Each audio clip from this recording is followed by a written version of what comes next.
Roger Stone here for Colonial Metals Group. Colonial Metals Group helps Americans protect their future with the most trusted store of wealth in human history. That's actual physical gold and silver. If you're retiring or you're retired, go to colonialmetalsgroup.com/stone right now for your free Roger Stone Colonial Metals Group Retirement Protection Kit. Or call 800-747-6589. That's 800-747-6589. Call now to receive your free home safe and up to $7,500 in free silver. Welcome to the 5 o'clock show. It's time for Common Sense. Now, it's Katz and Cosby with John Katzimatidis and Rita Cosby, standing for truth, justice, and the American way, bringing common sense to the world. Now, here's John Katzimatidis and Rita Cosby. Happy birthday to you. Happy birthday to you. Happy birthday, happy birthday, happy birthday to you. Well, welcome to Katz and Cosby. That is for John Katzimatidis. Happy birthday. We love you, John. Well, I'm getting older and older and but you're older. Getting better. You're getting wiser. It's better than the alternative. It definitely is. And you're getting wiser and better like fine wine. Don't you agree, Ed Cox? That's right. That's Absolutely. And any birthday advice, Governor Patterson, for John? Just to keep on doing what he's been doing, and he'll live for a long time. Yeah, he is. He's the Energizer Bunny. Dr. Mihalos's expression, live long and prosper. Yeah, I think Star Trek said that too, if I recall. You mean we plagiarized it? We plagiarized them just like we did the Superman, but it's all good things. Boy, is there a lot of news on your birthday, John. We're not making any money on the quote. Yeah, we should be. You're right. We need to organize that. Oh, my God. There is so much. Well, Trump got a birthday gift. Trump got a birthday gift. Big by the way. Gift, yes. Trump, he has now gotten the word, and this is amazing, Judge Weinberg, that Judge Merchan, this is in the New York case, everybody thought, okay, he's going to be sentenced on September 18th. And it turns out, he has now delayed the sentencing, to November 26th, which means it's after the election. That's a biggie, Judge. Wait. Do you think the judge, realized that the jig was up? I wonder. Well, what do you think, Judge? What do you think, I defer to Judge? Chairman Cox. All right, Chairman Cox. I agree with John. He also put off the immunity case, and it's clear, as the Southern District guy said, that this is a politicized case. It's looking worse and worse. So he can dismiss it afterwards, so it doesn't look positive for Trump. And blame it on the Supreme Court. And blame it on the Supreme Court. Blame it on the Supreme Court. Blabbermouth from the U.S. Attorney's Office went on CNN today and apologized. Yeah, he didn't mean to say what he said when he was in the, I guess it was a woman's effect on him, put it that way, that made him talk. But the woman made him do it. Speaking the truth is a capital crime. But he always, see what happens when you're trying to impress a woman? I know, see what I'm sorry, I apologize on behalf of all women, guys, okay? We're so sorry. We made you do it. We made you do it. You made us do it. I didn't want to do it. But we did it anyway. Wow. But the interesting thing about the case, a case that never should have been brought, and Merchan should never have been the presiding judge, Stefanik, the congresswoman from upstate, is chairman. You mean the blabbermouth was right? Oh, the blabbermouth has always been right on that. The U.S. Attorney's Office declined the case. Federal Elections Commission declined it. The Justice Department declined it. Bragg himself declined it the first time and then resurrected it when he was under political and public relations pressure. The DOJ guy resurrected it. And I guess they brought him back to resurrect. We're having Miranda Devine come on, and she may know more than we do. The other reason I rejected it, Elise Stefanik, the congresswoman, came out and said there's more evidence. There's more evidence that his daughter was getting more cash directly from Kamala Harris's team. Listen, let's be clear. She has a new contract. So it wasn't that they were talking about old contracts. It was a new contract. And Elise Stefanik, Congressman Stefanik, this is another complaint she's made before the Commission on Judicial Conduct. So the smart move for Merchan at this time was to just table this. Well, the smart move would have been to recuse himself when it first came out. Absolutely. I mean, come on. By the way, and I want to raise this other issue, which I find very troubling. We can talk about this. Is this the judge in the right. yes? And by the way, I want to tell everybody we're going to have Trump's attorney Jesse Banal is going to be joining us later this hour to talk about this. Judge Chutkan, the U.S. District Court judge in the District of Columbia, is going forward with motion practice and evidentiary rulings before the election, which means that all the submissions of the government, of the special counsel, can be leaked and are public information. And all that information will be prejudicial to President Trump 2 weeks before the election. It's absolutely reprehensible that she's doing this. There's no urgency to do this. She could have put it over until after the election. It's all Why politics. Is she doing this? All politics, because they want to get something out that they can try to use to smear him. And by the way, today he was also back in court on the E. Jean Carroll case. I mean, it's like this stuff just never ends. Have you ever seen such lawfare, Ed Cox? No, and it's clear it all happened in one period of time. It got started right after Trump in November of 2022 declared that he is running for president. And John, you have an update. I see on the poll. The this is our debate WABC poll, right? It looks like everybody's starting to believe that Kamala will show up for Tuesday. Oh, that means we win. That means I get $1. No, Who else gets $1? What a shock, John. The poll is now 50.15 that she's not going to show up, and 49.85 that she will show up. Wow, that's pretty close. That's as close to 50-50 as possible. You know what's interesting? It's narrowing. That people are saying now that she's agreed to the rules, and I think the rules are going to help Trump because it's the muted mics. It's going to force him to think. It's going to force us to hear, and it's going to force her to have to explain. You can't do word salad for a minute or two. I mean, Ed, let's see what she's going to, it's going to be like Biden saying, can I give my time away? Actually, Trump proved at the Economic Club yesterday that he is very disciplined. Yes, he was and great. Policy oriented. I agree. If he can stay on the issues, he will debate her and also the moderators. You know that. Oh, you love the moderators. Going after them. And you guys, we have now Miranda Devine. We were talking about blabbermouth, John. And joining us now is the great investigative journalist with the New York Post, the one and only Miranda Devine. Miranda, first let's get to this guy. You broke the big story, of course, of what was going on with this guy. He's the spokesman at the Manhattan U.S. Attorney's Office. And you hear him clear as day on the tape saying that, it was a political case, that if it wasn't Trump, they wouldn't bring these charges. Everybody in real estate in New York does it, but they picked Trump. Maybe I use the women made me do it excuse, Miranda. But now he's saying, oh, I'm so sorry. It was a weak moment, if you will. Yes, indeed. I hope I'm not the blabbermouth. I think all of you guys put me to shame. No, he's the blabbermouth, the guy, the U.S. attorney. We would never say that to you. Well, no, I would like to be a blabbermouth, but unfortunately I don't have the gift of the gab like you guys do. But look, this was an amazing story, and it was actually broken by Stephen Crowder's Mug Club, who was a lot of people who used to be at Project Veritas, and they do this undercover sting operation. They did it on this guy who's the chief spokesman for the Southern District of New York for the Department of Justice, and he spoke the truth. And no matter what he says after the fact, he's right. It is a travesty of justice. Alvin Bragg only brought this lawfare against Donald Trump for his own political ambition, because he wants to be mayor or have some, vaulted political office in the future, and he knows that this is going to put him in good odor with the Democratic Party and their Trump deranged followers.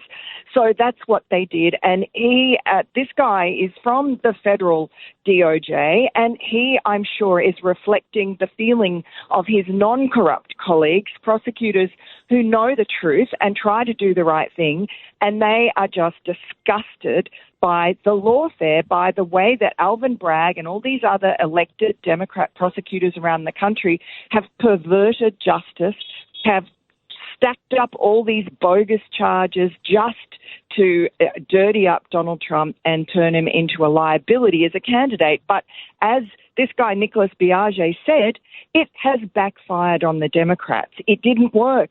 So now Judge Merchan has blinked. He's realized, and the people controlling him behind the scenes have realized, that they're actually just making Trump more popular. And so they've decided to back off until after the election.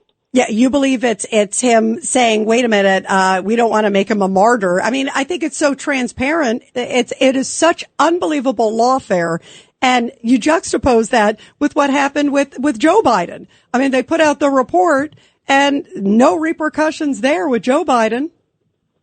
No, but at least thanks to the very brave whistleblowers, especially Gary Shapley and Joe Ziegler from the IRS, Hunter Biden has had to be held accountable in a court of law, and he has pleaded guilty to 9 charges. But even better than that, the judge there, who seems like a straight, honest, fair judge, Judge Mark Scarsi, just wouldn't have any nonsense. He made Hunter sit there and listen to the entire 1-hour indictment be read out. And it was read out in open court, and he was had to agree. Scarsi forced him to agree that every word of that was true. And so for the first time in his life, he's had to admit guilt. He's had to take blame for something he's done. And we know Joe Biden's no good at that either. Joe Biden always avoids blame.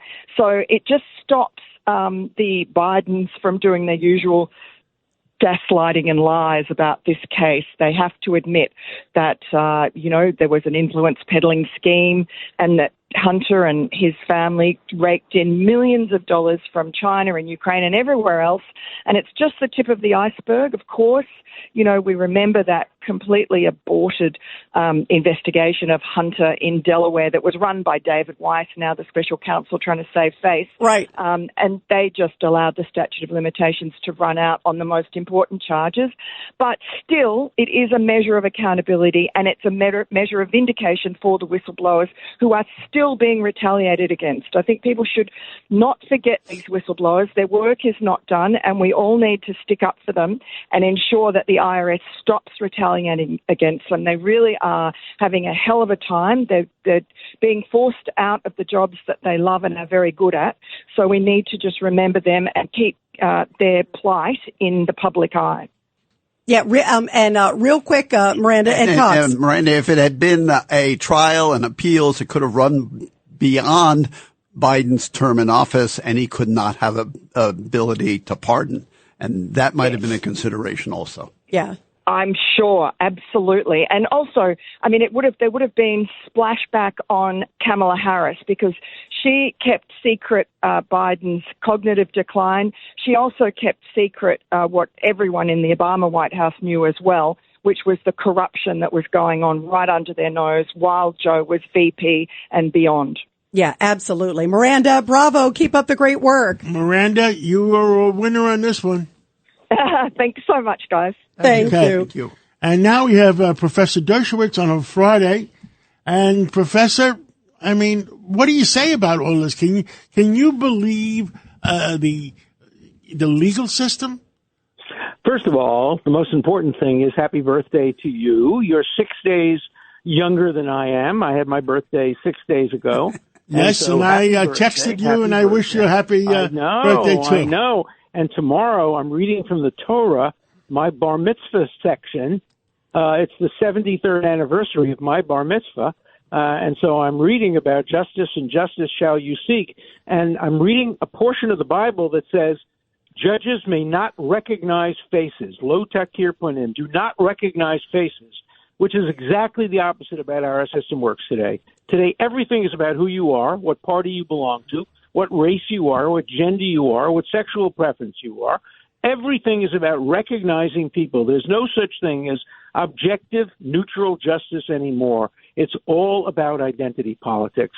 And that's really the death knell of our system of law, which starts, in the Bible. It goes back 3,000 years, and we're neglecting it and destroying it right in front of us. Professor Dershowitz? The prosecutions of Donald Trump have done more to destroy the legal system than anything since Jim Crow. By the way, that's exactly where I was going to take you, because what do you make of this big decision that they're delaying now the sentencing until November? Well, they should be delaying everything. Every single legal proceeding involving Donald Trump ought to be put on hold. There ought to be an absolute moratorium dictated from the top at the Justice Department under its 90-day rule, saying the word Donald Trump will never be uttered for the next 2 months, period. That's the way it ought to be. And there ought to be no legal proceedings at all not evidence, nothing in the D.C. case, nothing. You don't want anything legal to influence the election. And, of course, the New York case is a sham. There's nothing to it. As I said, 60 years of practicing, writing, litigating criminal cases. I have never seen a case like this. I don't understand it. I don't understand the D.C. case. His speech was protected by the First Amendment to the Constitution. His calls were protected by the Article 2 and the 12th Amendment to the Constitution. This is so unconstitutional. It's all just political lawfare. And Americans have to understand that they're the victims of this. Today it's Donald Trump. Tomorrow the other side will be subject to this kind of warfare. During his end it.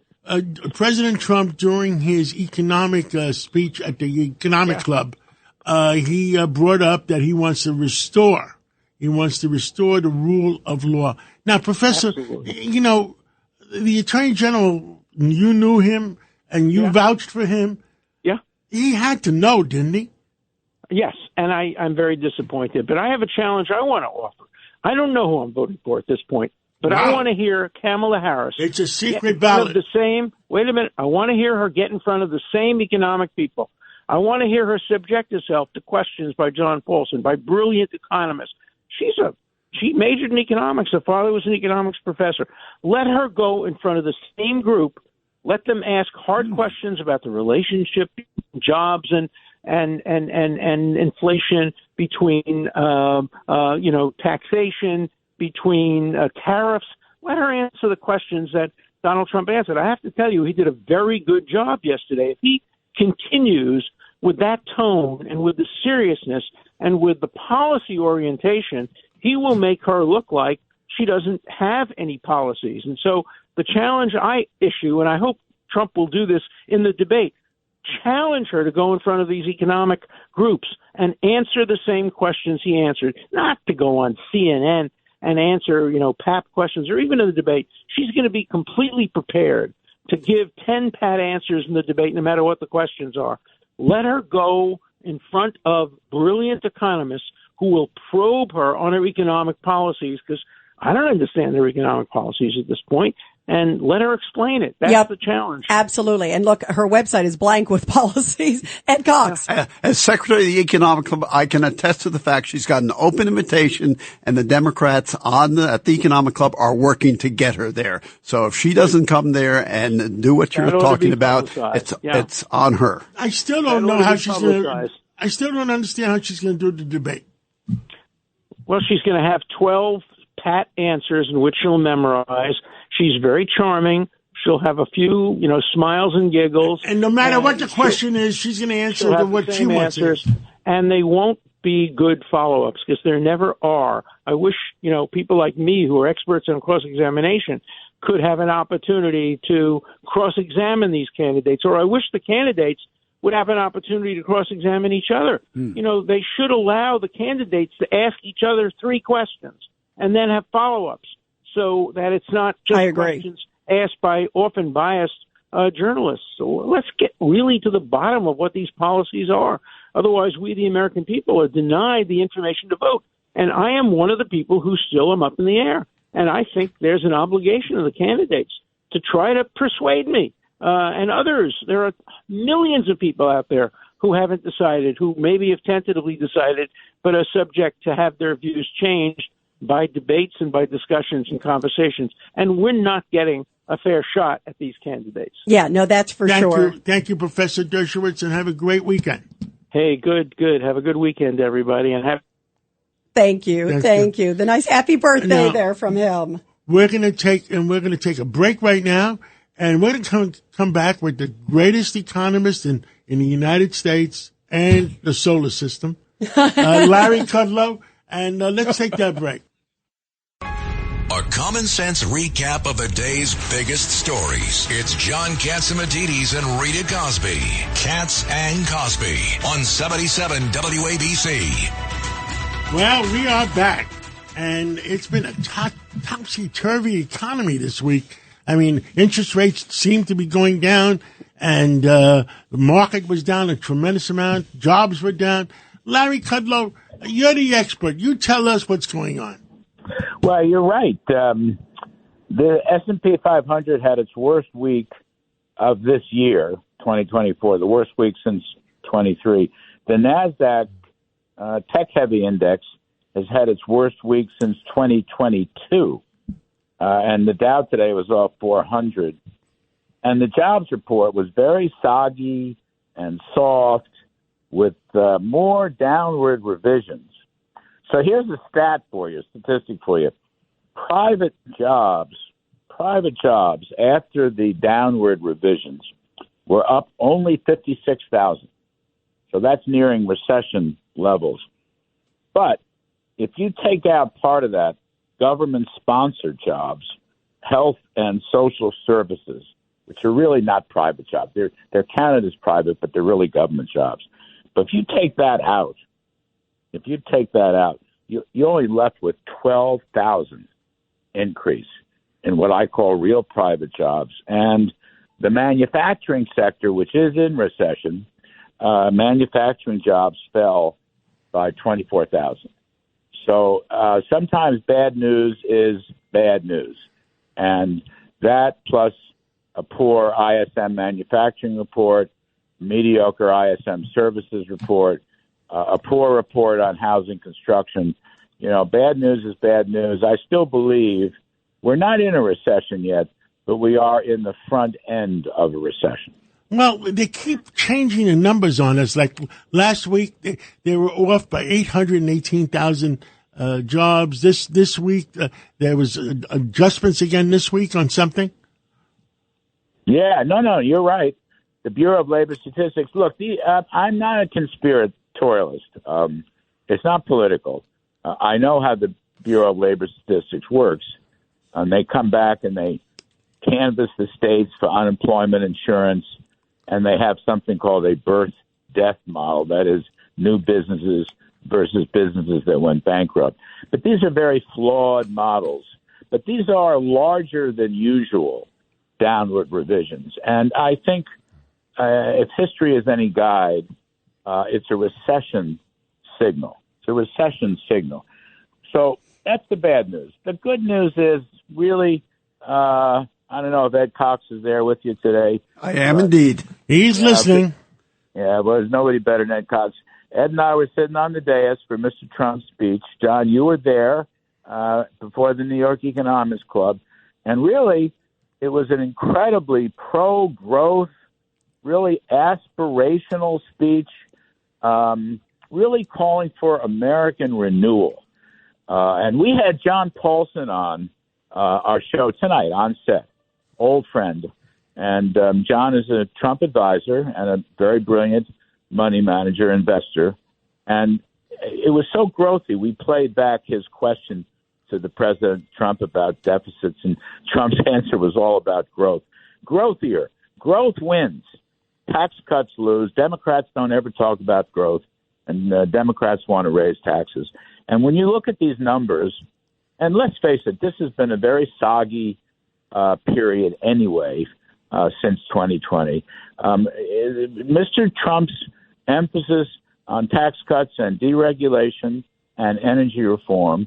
By the way, he made a strong showing the dollar must remain the world's reserve currency. That's terribly, terribly important. And he also talked about spending cuts, not usually his forte, but he did.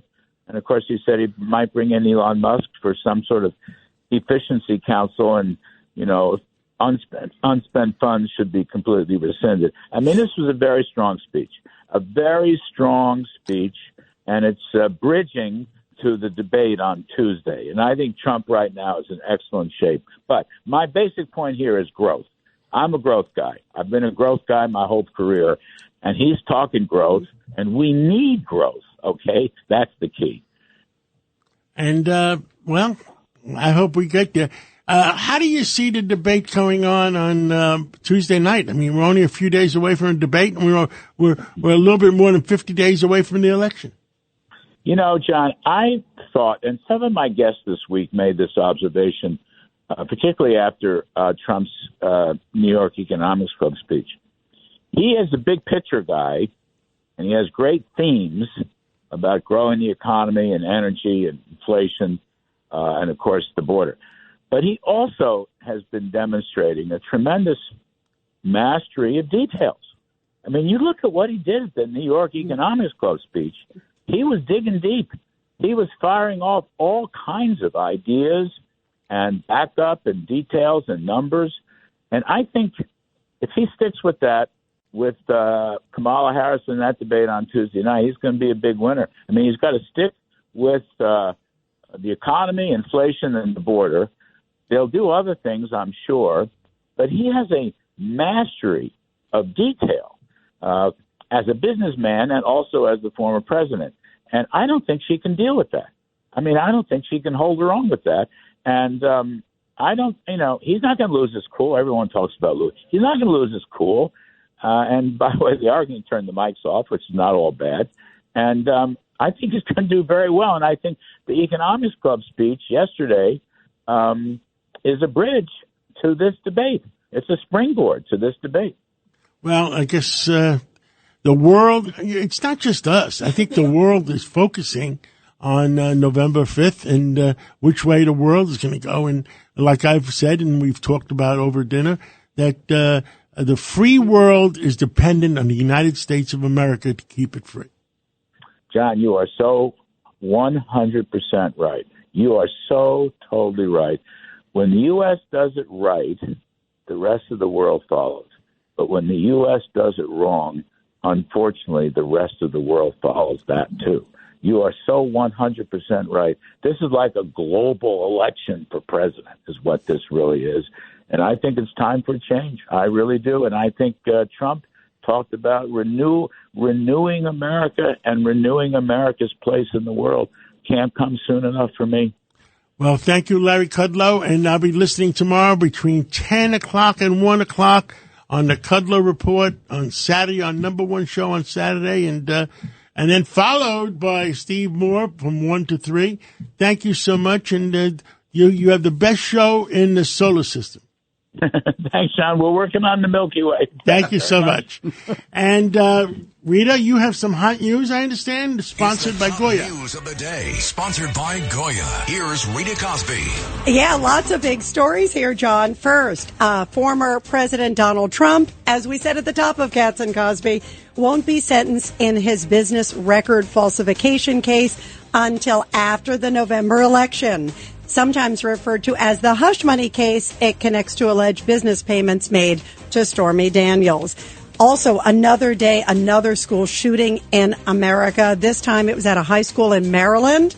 A 16-year-old student shot a 15-year-old student following an altercation, leaving the younger victim in serious condition.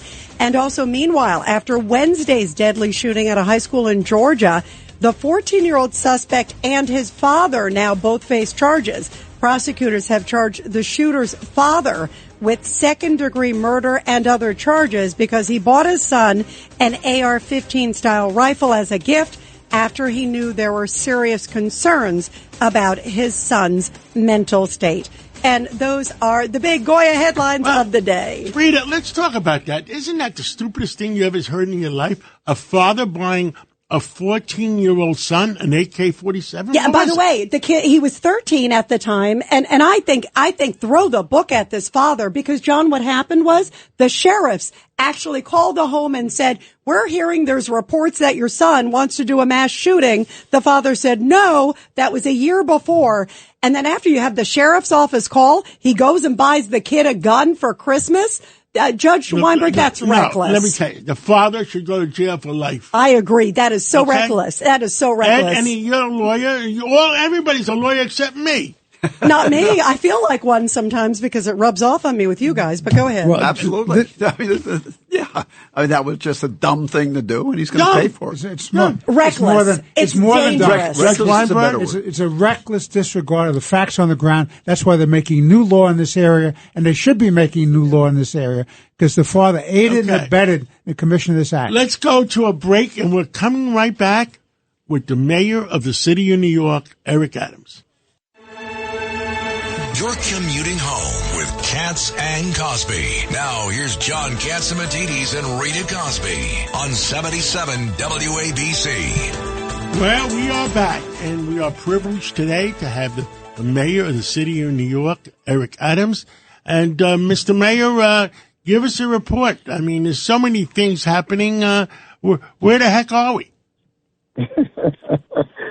First of all, if things were not happening, would we be in New York? You know, we would be very bored if it wasn't happening. We'd move to Mayberry, North Carolina.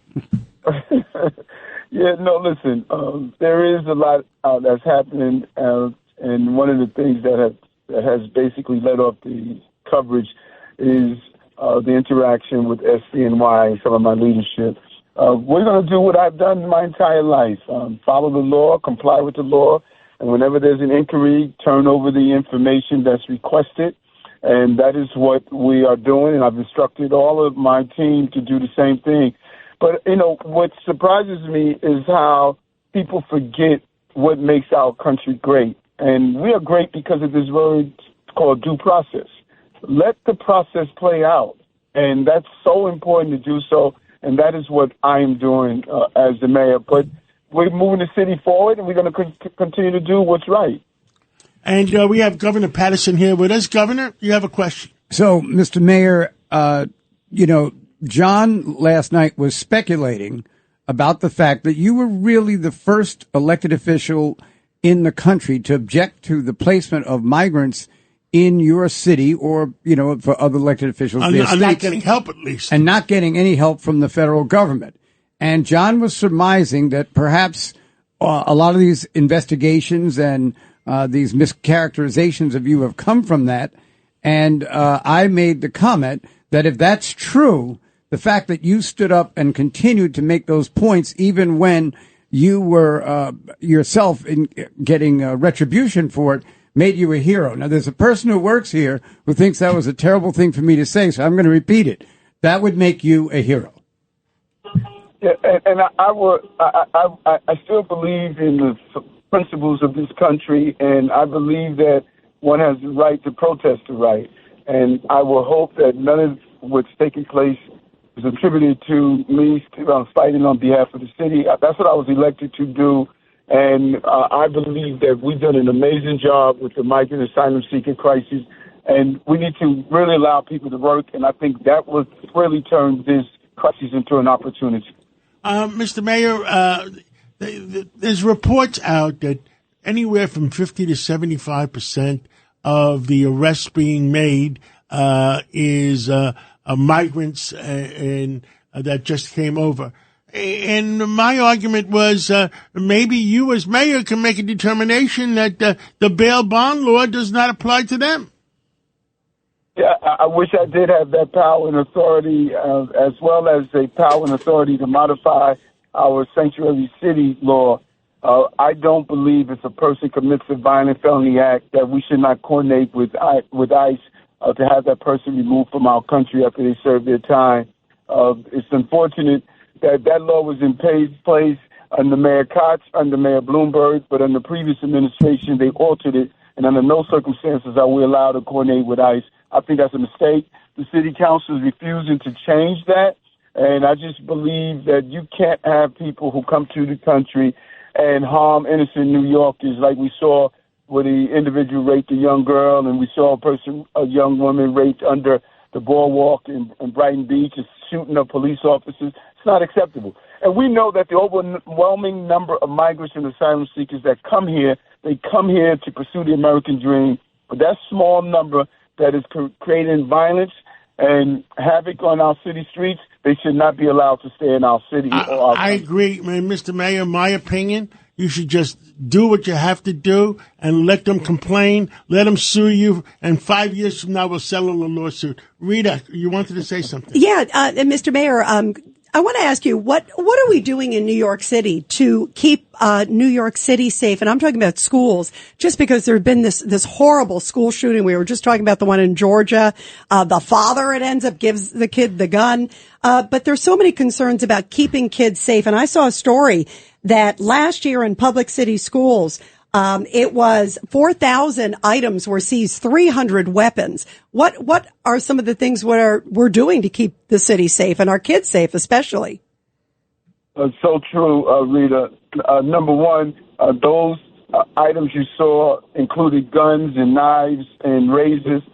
Because we have scanning schools and schools where we can do those checks and wand schools, it allows us to identify these objects before it harm innocent people. We can knock on wood. We didn't have any shooters inside our schools last year. But most importantly, we have school safety officers that are really committed and dedicated. And when I was campaigning, I don't know if many of you remember, there were many candidates that were talking about removing school safety officers out of schools. And I said, not while I'm mayor. We're going to make sure that we give our children the protection that they deserve and that the children ask for. That's what people are missing. When I had my youth town hall, the young people were saying, we want to build a strong relationship with our police officers, and we want our school safety agents in the schools with us. You know, Mr. Mayor, this is just breaking just a few minutes ago that a man has been arrested planning an alleged plot on New York City at a Jewish center on the October 7th anniversary, of course, which was the attack of Hamas on Israel. Do you know anything about it? And obviously, this is very concerning. No, it is. It is. And I'm going to reach out to the team at the NYPD and find out what's the update. I'll speak with Commissioner Weiner, who's our intelligence commissioner. But we must keep in mind that there's a reason they use the terminology of sleeper cells. They wait for us to get comfortable and relax. Remember the attack on the World Trade Center 1, there was several years before we saw the collapse of World Trade Center, the second attack. And so we have to remain vigilant. And when you talk about the role of the police, it's not only monitoring parades and doing the other activity, but we still have to stay focused on New York City being a target for terrorism. Yeah, absolutely. Judge Weinberg? Mr. Mayor, you're to be commended for doing a great job in trying to keep a city safe. You're to be commended for attacking anti-Semitism and for protecting Jewish students and Jewish population throughout the city. So I thank you very much. Are things under control in the universities right now, Mr. Mayor? Our goal is we met with university heads and we gave them our support and what we believe they should be doing. We were proactive over the summer. We were not waiting for the school year to start before we start zooming in.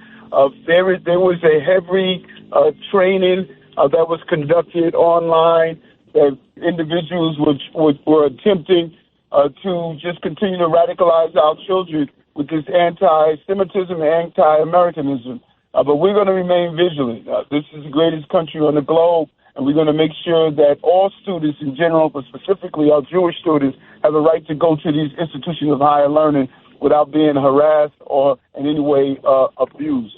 You know, Mr. Mayor, I'm curious, too, your thoughts, because I know Nassau County passed the mask ban on protesters, saying, you know, and a lot of them are obviously at these anti-Israel protests. What do you think? I mean, because we are starting to see them come up, you know, in Columbia and some other universities. What are your thoughts for New York City on that? Well, cowards wear masks. I don't care if it's the KKK of yesteryears or if it's those who are burning flags and calling hate and death to America, death to Jews, death to other groups. That is the role of a coward.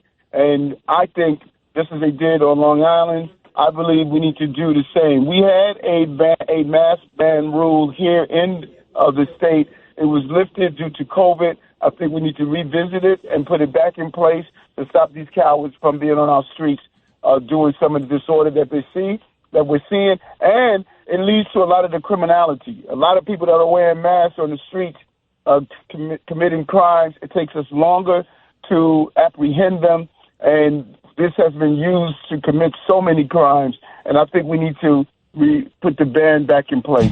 And before we let you go, I have a song because your birthday was just a few days ago, and John's birthday is tomorrow. So we're going to play a little happy birthday to both of you guys.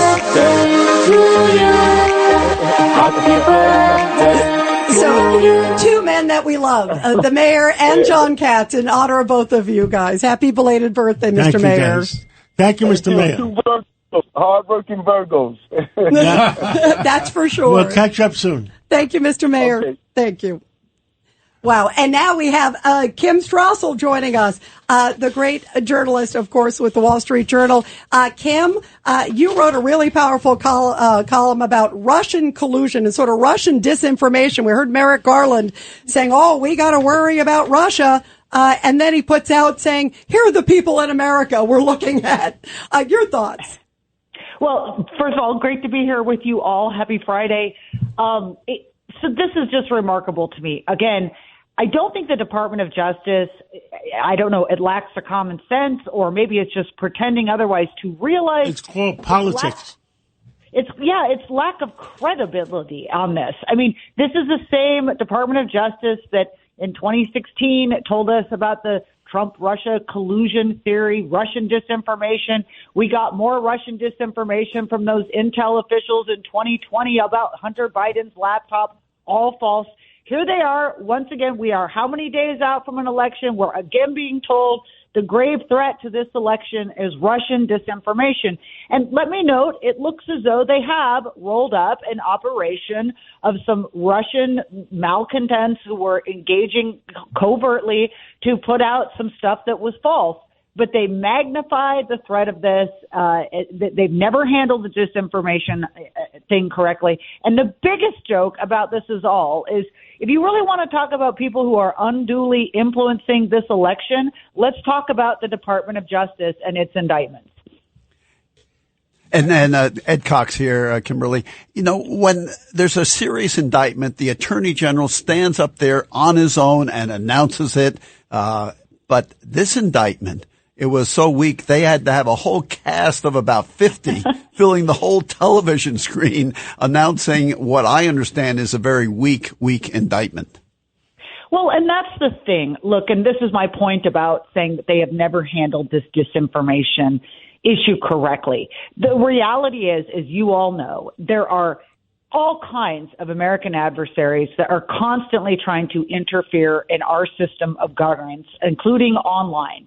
Okay, it's not just Russia.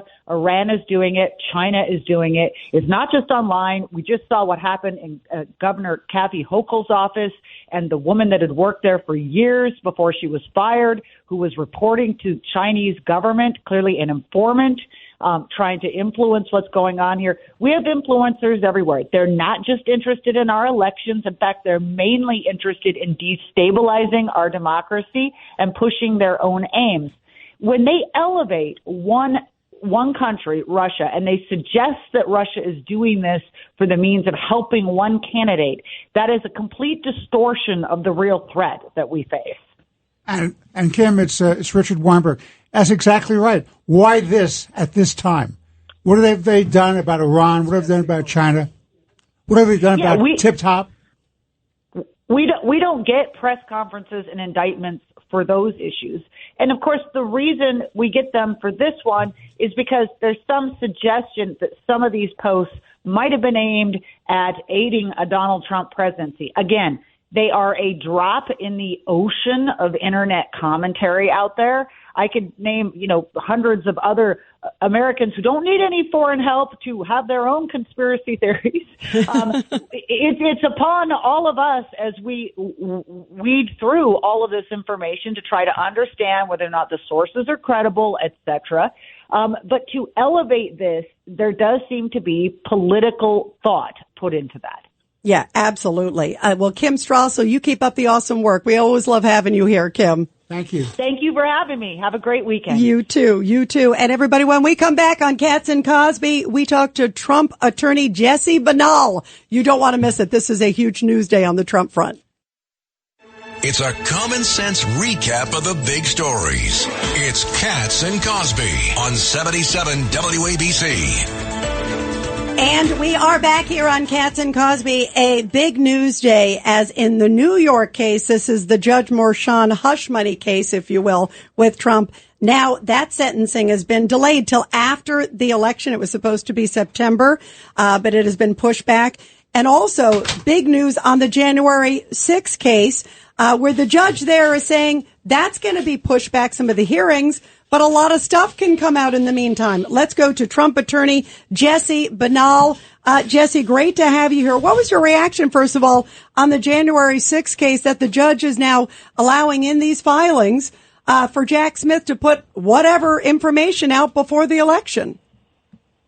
Rita, of course, as always, it's great to talk to you, and thanks so much for having me.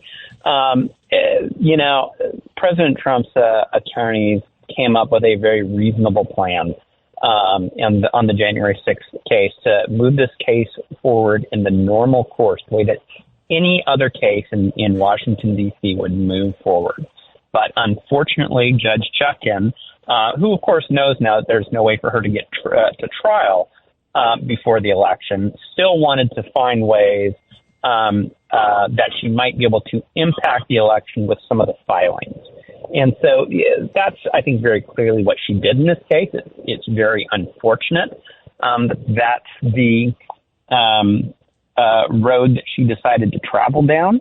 But it's unfortunately become a par for the course in her courtroom, where she's just very, very clearly going to use this case as an opportunity for election interference, rather than doing her duty to provide justice in her courtroom.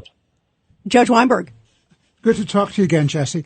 What upset me enormously is she specifically said she's not going to allow the election calendar to interfere with moving the case forward. There is no reason, Jesse, as you know, to have this go forward in any way. The trial won't take place until the early next year. You have plenty of time to put in your motion practice, your evidentiary rulings. No reason to do it, and it's going to be dropped out there, and they'll be reading the allegations in the papers to make sure that Trump looks bad. It's just an awful thing. The judge is irresponsible for doing this, and this is clear election interference. What say you?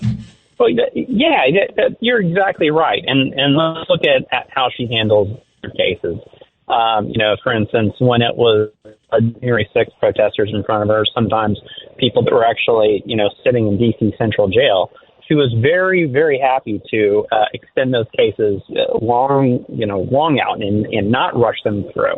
And so it's the defendant that has a speedy trial right, not the government. It's the defendant that has a speedy trial right. And so in those cases, she just let it go at a more leisurely pace. And in a case like this, where it's just, there's no other way to put it than disingenuous for her to say that the election calendar has no effect on her. She is, and then to schedule filings in the end of October, right today. Everybody knows what she's doing, and the American people aren't stupid. And that's the one thing that really is helpful here, that we see time and again, is that too many of these judges that are coming at things from a left-wing perspective, they really believe, I think, that the American people are stupid, and they're just going to believe this hook, line, and sinker. And the American people aren't buying it. They know each and every one of these cases is all about election interference.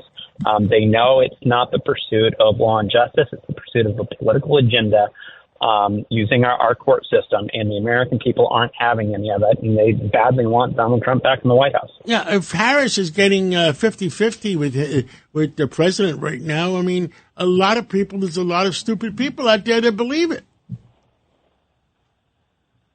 There certainly are people out there. I mean, it's a close election. I don't think you can say otherwise. But people, even people who might support Harris, they do understand that these cases aren't about law and justice. These cases are about politics, and they will honestly tell pollsters that time and time again. And so while it is a close election, while it's infuriating to see judges and prosecutors behave like this, I think and it's sad. It's sad that the system that I've given so much of my life to has failed in so many ways in stopping itself from being politicized. But the one thing that I truly believe is going to come through, and the group of people I do have faith in at the end of the day, is the American people. Do you think the spokesman that was a blabbermouth on how he really feels about what happened to President Trump had an effect on the justice when the judge made his decision today to put it off to, after the election. Did you see this, Jesse? This was the spokesperson for the Manhattan U.S. Attorney's Office. The postponing of the New York case? Yes. Yeah, I did see that. And, I mean, he really had no choice. He very much overstepped during that trial and in quite an arrogant way. You know, when the president's lawyers in that case correctly made objections that it was improper for that judge to let in evidence about the president's official duties when he was in office, Judge Merchan just overruled those objections out of hand. And it ends up the Supreme Court said that was an extremely important issue that goes to separation of powers. And so, you know, now there's this issue that quite frankly is, I think, certainly going to require either from Judge Merchan, if he does the right thing, and unfortunately he hasn't done that yet in this case, or an appellate court, if he doesn't, is going to require an overturning of the jury's verdict because immunized testimony was allowed to come before the jury. Yep. And there's going to be a right to an interlocutory appeal if he denies the motion that the president's lawyers in that case have brought. And so Judge Merchan, I think, really knew that there was no other option than to delay sentencing. And I think he probably is wise to the fact that, he thought that his rulings and his decisions in the jury verdict were going to hurt the president politically. That it really has had the opposite effect. So Absolutely. He probably at this point knew it was not doing himself any favors politically by continuing the sentencing. Yeah, absolutely. Jesse Bunnell, thank you so much. What an interesting legal day. Trump attorney Jesse Bunnell. Thank you for joining us, Jesse. Thank you. Thank you so much for having me. Thank you so much. And John, what do we all stand for? Truth, justice, and the American way. Happy birthday. Thank you.